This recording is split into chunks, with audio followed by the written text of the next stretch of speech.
مرت سنوات على ذلك الموقف الذي غير مجرى حياة الزوج ووالدته. انتقل للعيش مع والدته في بيت صغير بسيط، لكنه مليء بالسكينة والرضا.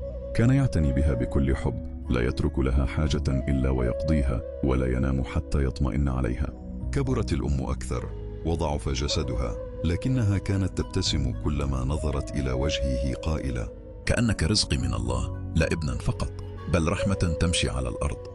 أما الزوج فقد وجد في خدمتها راحة لم يجدها في أي مكان آخر.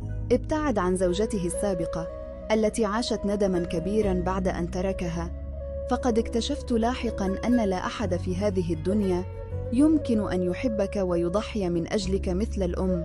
أدركت متأخرة أن الحياة لا تبنى على الراحة الشخصية فقط، بل على الوفاء والرحمة والتقدير.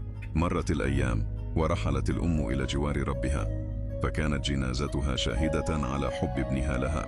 لم يفارق قبرها وبكى عنده طويلا، لكنه لم يندم لحظة واحدة، بل كان يقول لكل من سأله: هي رحلت إلى الجنة، أما أنا فقد بدأت رحلتي الحقيقية نحوها منذ أن اخترت أن أكون ابنها بحق.